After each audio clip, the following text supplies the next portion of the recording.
प्यारे परीक्षार्थियों, आप सभी का स्वागत है टीचिंग परीक्षा की आज की इस वीडियो में। आज हम कुछ मोस्ट इंपॉर्टेंट क्वेश्चन जो आपकी ईवीएस की एग्जाम में पूछे जाते हैं वो देखने वाले हैं। बहुत ही कम क्वेश्चन है लेकिन आपको आपके एग्जाम में बहुत यूजफुल रहेंगे। आपको वीडियो को लास्ट तक देखना है। ये आपके जो 5 से 6 क्वेश्चन है आपके एग्जाम के लिए यूजफुल रहने वाले हैं। ठीक है, तो स्टार्ट करते हैं। हमारा सबसे पहला क्वेश्चन है कि बादलों के निर्माण के लिए कौन सी प्रक्रिया जिम्मेदार है। Which process is responsible for the formation of clouds, यानी कि जो बादल बनते हैं वो कौन सी प्रक्रिया से बनते हैं। इवेपोरेशन से, कंडेंसेशन से, ट्रांसपीरेशन से कि सब्लिमेशन से। तो यहाँ पर एग्जाम में कंफ्यूजन होता है बच्चे, इवेपोरेशन और कंडेंसेशन में बहुत कंफ्यूज हो जाते हैं। ठीक है, तो ये आपके लिए बहुत ही इंपॉर्टेंट क्वेश्चन रहने वाला है। तो इसके लिए हमें पहले वाटर साइकिल समझना जरूरी है। ये आपके एनसीईआरटी में भी दिया गया है। देखिए, जो भी एनसीईआरटी में दिया है उससे क्वेश्चन बनना बहुत ही पॉसिबल है कि यहाँ से क्वेश्चन एग्जाम में बन सकता है।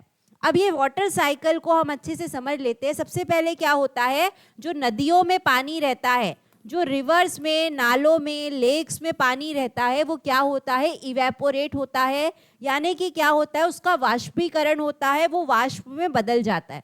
ठीक है, तो पहला क्या हुआ, इवेपोरेशन हुआ।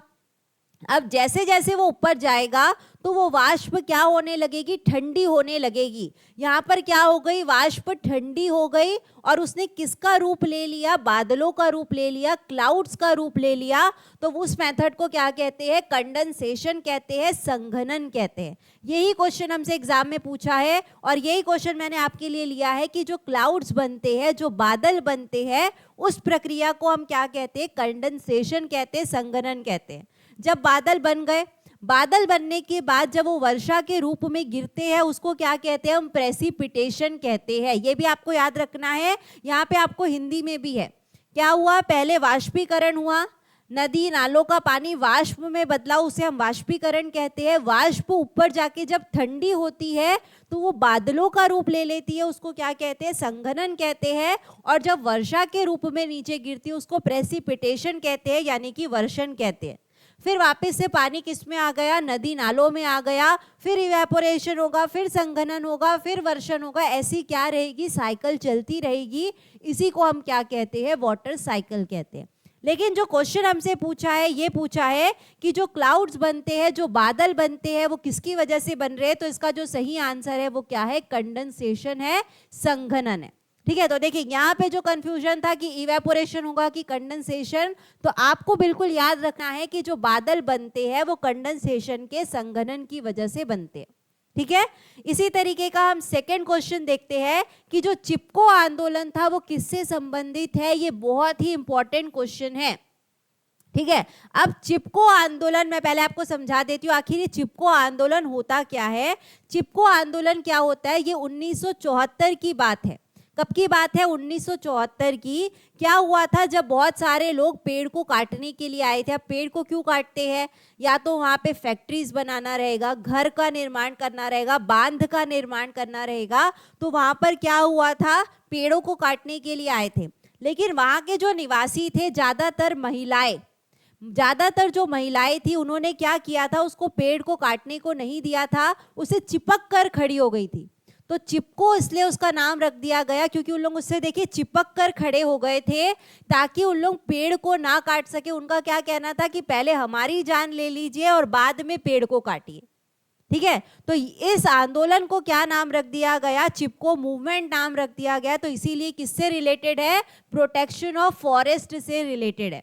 ठीक है, अब इसका जो नेतृत्व था सबसे पहले किसने किया था, ये भी एग्जाम में पूछ सकता है। वो थे सुंदरलाल भगुना।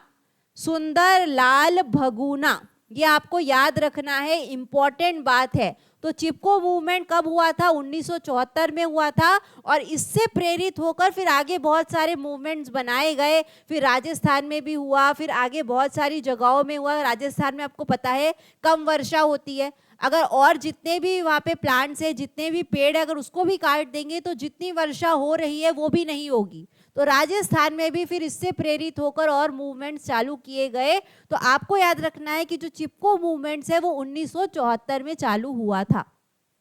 ठीक है, चलिए आगे बढ़ते हैं कि पौधों में पत्तियों का मुख्य कार्य क्या होता है। देखिए ये हम एग्जाम में भूल जाते हैं कि पत्ती क्या करती है। तो पत्ती जो करती है फोटोसिंथेसिस करती है, प्रकाश संश्लेषण करती है। बच्चे यहाँ पे कंफ्यूज होते हैं कि कहीं वो पानी को एब्जॉर्ब तो नहीं कर दी, कहीं वो प्लांट को सपोर्ट तो नहीं करती। और ट्रांसपोर्ट फूड, सबसे ज्यादा जो कंफ्यूजन होता है ट्रांसपोर्ट फूड में होता है। तो आपको याद रखना है कि जो भोजन का परिवहन करना है वो कौन करता है, फ्लोएम करता है, फ्लोएम, ये आपको याद रखना है। ठीक है, तो जो पौधों में पत्तियां रहती है वो फोटोसिंथेसिस का काम करती है, प्रकाश संश्लेषण का काम करती है, फूड को ट्रांसपोर्ट करने का काम, भोजन का परिवहन करने का काम फ्लोएम करता है, वाटर का परिवहन करने का काम जाइलम करता है। ये आपको इतनी चीजें याद रखना है। ठीक है, तो ये हमें पता चल गया फोटोसिंथेसिस करती है। फोटोसिंथेसिस हम देख लेते हैं आखिर होता क्या है। प्रकाश संश्लेषण होता क्या है कि पौधे क्या करते हैं, खाना बनाने का काम करते हैं, फूड को मैन्युफैक्चर करते हैं, इसीलिए इसे क्या कहते हैं, उत्पादक भी कहते हैं, प्रोड्यूसर्स भी कहते हैं, ऑटोट्रॉप्स भी कहते हैं। ठीक है, पौधों को क्या क्या कहा जाता है, ऑटोट्रॉप्स यानी कि स्वपोषी, उसके बाद उत्पादक यानी कि प्रोड्यूसर भी कहा जाता है क्योंकि वो अपना खाना स्वयं बना सकते हैं। और इस मेथड को क्या कहते हैं, फोटोसिंथेसिस कहते हैं, प्रकाश संश्लेषण कहते हैं। लेकिन प्रकाश संश्लेषण के लिए 4 चीजें होना बहुत ज्यादा जरूरी है। अगर ये 4 चीजों में से कोई भी एक चीज नहीं होगी तो प्रकाश संश्लेषण नहीं होगा, फोटोसिंथेसिस नहीं होगा। तो पत्तियों में जो है सबसे ज्यादा प्रकाश संश्लेषण होता, सबसे ज्यादा पत्तियों में प्रकाश संश्लेषण होता है, इसीलिए पत्तियों को खाद्य कारखाने भी कहा जाता है। ये भी आपको ध्यान रखना है। लीव्स को फूड फैक्ट्रीज भी कहा जाता है। अब ऐसा नहीं है कि सिर्फ पत्तियों में ही प्रकाश संश्लेषण होता है। अगर हम राजस्थान की रेगिस्तान की अगर बात करते हैं तो वहाँ के जो पौधे रहते हैं वहाँ पर ज़्यादातर कांटेदार पौधे रहते हैं, तो उसमें पत्तियां नहीं रहती। तो क्या वो फोटोसिंथेसिस नहीं करते हैं क्या? नहीं, ऐसा नहीं होता है, वो भी फोटोसिंथेसिस कर सकते हैं। तो फोटोसिंथेसिस जो है कांटों में भी हो सकता है, ये भी आपको ध्यान रखना है, सिर्फ पत्तियों में नहीं होता। लेकिन ज्यादा अगर पूछेगा कि ज्यादातर जो फोटोसिंथेसिस होता है वो किस में होता है, पत्तियों में होता है। अब हम देखते हैं कि ये फोटोसिंथेसिस आखिर होता क्या है कि पौधे जो रहते हैं उसको क्या मिलती है, सन की लाइट मिलती है, सूर्य की ऊर्जा जो मिलती है वो हमेशा 1% लेता है। ये मैंने आपको हमेशा बताया है कि पौधे जो है उसमें जो क्लोरोफिल रहता है वो सूर्य की कितनी ऊर्जा लेता है, 1% लेता है। 2 चीजें उसे मिल गई, क्लोरोफिल भी मिल गया और उसे धूप भी मिल गई। ठीक है, क्लोरोफिल भी मिल गया, धूप भी मिल गई। तो क्लोरोफिल जो था उसने क्या किया, धूप को कैप्चर कर लिया। कितना किया, 1%। उसके बाद तीसरा है पानी। पानी उसको कहाँ से मिलती है, उसकी जड़ों से मिलती है। तो जड़ों से ऊपर पानी लाने का काम कौन करता है, अभी मैंने आपको बताया, जाइलम करता है। चौथी होती है कार्बन डाइऑक्साइड। तो कार्बन डाइऑक्साइड गैस जो रहती है वो जो रंध्र रहते हैं, पत्तियों में क्या रहते हैं, रंध्र रहते हैं, स्टोमेटा रहते हैं, वो खुलते और बंद होते हैं। तो वो कार्बन डाइऑक्साइड को अंदर लेते हैं और ऑक्सीजन को बाहर देते हैं। तो ये चारों चीजें प्लांट्स को मिल गई, पौधों को मिल गई। तो अब वो क्या करेगी, फोटोसिंथेसिस करना चालू करेगी, प्रकाश संश्लेषण करना चालू करेगी। तो देखिए उसको क्या क्या मिल गया, कार्बन डाइऑक्साइड और पानी मिल गया, साथ में उसको क्लोरोफिल और सनलाइट भी है उसके पास। चारों चीजें जब आ गई, जैसे हमें भी खाना बनाना है तो हम क्या करते हैं, पहले इंग्रेडिएंट्स को जमा करते हैं और उसके बाद खाने को बनाते हैं। ऐसा हम भी करते हैं, आटा लाएंगे, पानी डालेंगे, उसके बाद नमक डालेंगे, उसके बाद ही हम आटा लगाते हैं और फिर रोटियां सेकते हैं। उसी तरीके से उसके पास ये चारों चीजें आ गई। अब वो क्या करेगी, ये चारों चीजों की मदद से उसने खाना बना लिया। ये खाना क्या है, ग्लूकोस है। ये खाना क्या है, ग्लूकोस है, C6H12O6। ठीक है, तो देखिए फोटोसिंथेसिस कहाँ पे हो रहा है, पत्तियों में हो रहा है। और ये जो खाना बनेगा, ये जो ग्लूकोज बनेगा वो भी कहाँ पे स्टोर होगा, पत्तियों में ही स्टोर होगा। ये भी आपको याद रखना है। तो क्वेश्चन ये भी पूछ सकता है कि जो फूड बनता है वो कहाँ पर स्टोर होता है, पत्तियों में स्टोर होता है, लीव्स में स्टोर होता है। और किस फॉर्म में होता है, स्टार्च के फॉर्म में होता है। इतनी सारी बातें आपको याद रखना है जो मैंने आपको एक्सप्लेन किया है। फोटोसिंथेसिस से ये क्वेश्चन कैसा भी पूछ सकता है। ठीक है, चलिए आगे बढ़ते हैं। नेक्स्ट क्वेश्चन में आते हैं कि राइजोबियम जो जीवाणु है, ये जो जीवाणु रहता है वो मटर के, चने के, मूंग के, ऐसे फलियों वाले पौधों में पौधों की जड़ों में पाया जाता है। तो आपको बताना है कि इसमें कौन सा संबंध है। फलीदार मतलब होते हैं लेग्यूमिनस प्लांट। तो लेग्यूमिनस प्लांट की जड़ों में क्या रहते हैं, राइजोबियम बैक्टीरिया रहते हैं। तो इस संबंध को हम क्या कहते हैं, सिम्बायोटिक रिलेशनशिप कहते हैं, सहजीवी संबंध कहते हैं। अब ये सहजीवी संबंध आखिर होता क्या है, देखिए यहाँ पे अच्छे से समझेंगे। ये क्या है, फलीदार पौधा है। ये एक फलीदार पौधा है। ये अपना खाना तो स्वयं बना लेगा, लेकिन इसको नाइट्रोजन की जरूरत पड़ेगी।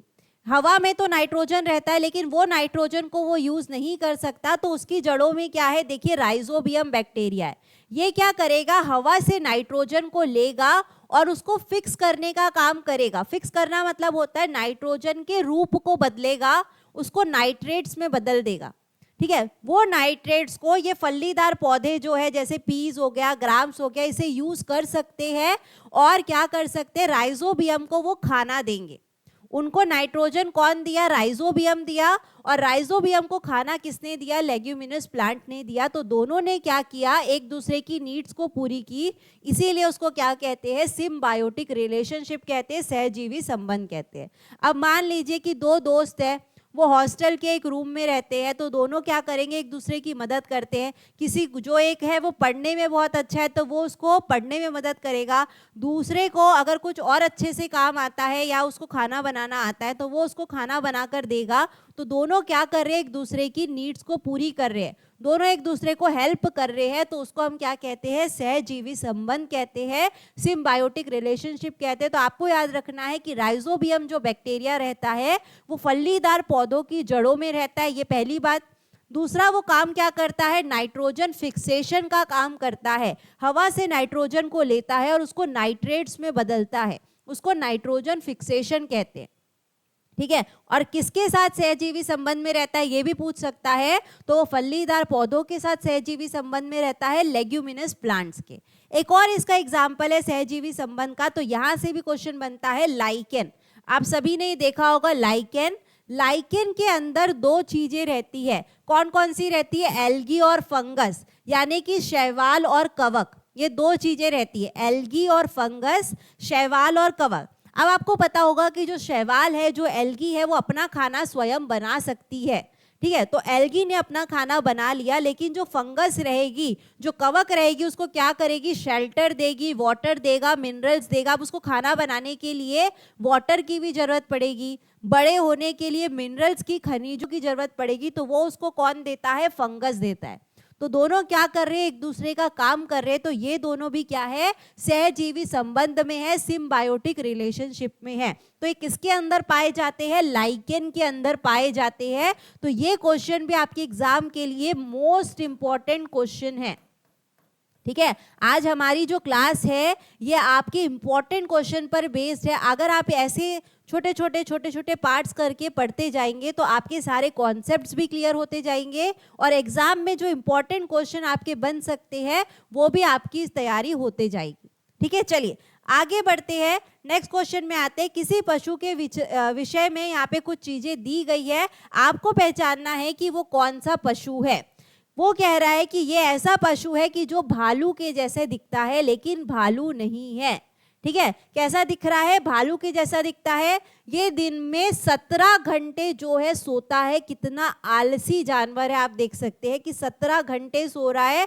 काश हम भी 17 घंटे सो पाते। तो देखिए इसकी जिंदगी जो है, ये इसकी जिंदगी आपको याद रखना है कि कितने साल की रहती है, वो भी एग्जाम में पूछता है। तो मैं सारी चीजें आपको ये क्वेश्चन से एक्सप्लेन करने वाली हूँ। तो ठीक है, तो ये पूछा है कि ये एक ऐसा जानवर है जो भालू के जैसा दिखता है, लेकिन भालू नहीं है। 17 घंटे वृक्ष की शाखाओं पर उल्टा लटक कर ये सोता है।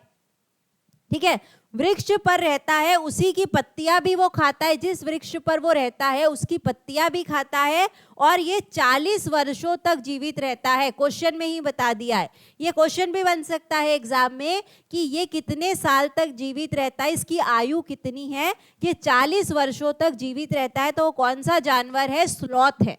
स्लॉथ स्लॉथ जो रहता है वो भालू के जैसा दिखता है, और पेड़ पर देखिए ऐसा भालू के जैसा दिख रहा है, और पेड़ पर उल्टा लटक कर सोता है। 17 घंटे सोता है, ये आपको ध्यान रखना है। अब इसकी आयु जो रहती है वो 40 वर्ष की रहती है। 40 वर्ष कैसे हुआ ये समझिए, ये भी एग्जाम में बनता है क्वेश्चन।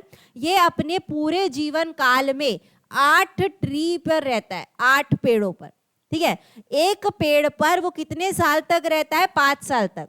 एक पेड़ पर कितने साल तक रहता है? 5 साल तक रहता है। 5 साल जैसे ही कंप्लीट होंगे वो दूसरे पेड़ पर चला जाता है, फिर वहां पे 5 साल जैसे ही कंप्लीट होंगे वो तीसरे पेड़ पर चला जाता है। यानी कि आप 8 × 5 कर लीजिए तो कितना आ गया? 40 साल, ठीक है। तो वो अपने पूरे जीवन काल में, ये क्वेश्चन एग्जाम में बन सकता है, पूरे जीवन काल में कितने पेड़ों पर रहता है? 8 पेड़ों पर रहता है। एक पेड़ पर कितने साल तक रहता है? 5 साल तक रहता है। तो टोटल उसकी आयु कितनी हो गई? 40 साल हो गई। अब इसको टॉयलेट भी आती होगी, इसको यूरिन भी जाना रहता होगा, तो ये क्या करता है? हफ्ते में सिर्फ एक बार पेड़ से नीचे उतरता है। किसके लिए उतरता है? टॉयलेट के लिए उतरता है। ये आपको ध्यान रखना है, शौचालय जाने के लिए उतरता है। इतना आलसी है कि इसको हफ्ते में सिर्फ एक बार शौचालय जाना रहता है और ये एक बार हफ्ते से उतरता है नीचे और क्या करता है? टॉयलेट के लिए वो नीचे उतरता है। अब हमने ये देखा कि जिस पेड़ पर वो रहता है वो उसी की पत्तियां खाता है, यानी कि एक ऐसा जानवर है, शाकाहारी जानवर है, ये हर्बीवोर्स जानवर है, हर्बीवोर के अंदर आता है। ये कैसा भी क्वेश्चन आपको एग्जाम में घुमा कर देता है, हर बात आपको समझना है, हर बात से क्वेश्चन बन सकता है, ठीक है। और ये सबसे ज्यादा जो है विश्व में मध्य अमेरिका और दक्षिण अमेरिका में पाए जाते हैं, ये भी आपको ध्यान रखना है। जो स्लॉथ है वो सेंट्रल अमेरिका और साउथ अमेरिका में सबसे ज्यादा पाए जाते हैं और इनको तैरना भी बहुत अच्छे से आता है, ये एक गुड स्विमर भी है, ठीक है। तो आज के लिए जो थे ये हमारे इतने इंपॉर्टेंट क्वेश्चन थे। आपको ये पूरे क्वेश्चन आपके एग्जाम में बहुत मदद करने वाले हैं। अगर आपको वीडियो पसंद आया है तो प्लीज़ इसे लाइक करिए, जितना ज़्यादा हो सकता है वहाँ पर शेयर कर दीजिए। आपके जितने ग्रुप्स होंगे, टेलीग्राम होगा, व्हाट्सएप होगा, इंस्टाग्राम होगा, सभी जगह से शेयर कर दीजिए। डेली हमारी जो क्लास होती है सीटेट EVS की जो रहती है शाम में 4 बजे होती है, आप डेली मुझसे वहाँ पर भी जुड़ सकते हैं। इससे भी और अच्छे अच्छे क्वेश्चन हम वो क्लास में करते हैं। और अगर आपने टीचिंग परीक्षा को अभी तक सब्सक्राइब नहीं किया है तो जल्दी जल्दी से सब्सक्राइब कर दीजिए। आप सभी को thank you, bye, take care and all the best.